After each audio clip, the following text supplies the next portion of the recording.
Big बॉसमधून बाहेर पडल्यापासून Konkan hurted girl खूप चर्चेत आहे. बिग बॉसनंतर अंकिताची लोकप्रियता आणखी वाढली असून तिचा चाहता वर्गही मोठा झालाय. अंकिता वालावलकरची लग्नघाई सुरू झाली आहे. बिग बॉसमधून बाहेर आल्यावर ती सोशल मीडियाच्या माध्यमातून तिच्या लग्नाचे अपडेट देत असते.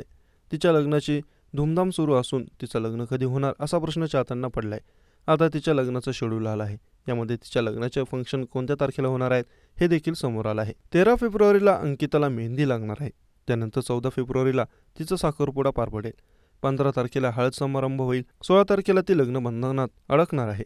दरम्यान अंकिता वालावलकर कुणाल भगतसोबत लग्नबंधनात अडकणार आहे. यांच्या लग्नाची चर्चा गेल्या अनेक दिवसांपासून सुरू होती. मात्र अखेर आता त्यांच्या लग्नाचं शेड्यूल समोर आलं. अंकिताचा होणारा नवरा कुणाल हा गायक, लेखक आणि संगीत दिग्दर्शक आहे. अनेक मराठी मालिकांसाठी त्यांनी काम केलं. कुणाल हा देखील कोकणातील माणगाव येथील आहे. अंकिता आणि कुणाल यांनी आनंदवारी हे गाणं एकत्र केलं होतं. दोघे अनेक वर्षांपासून एकमेकांना ओळखत होते.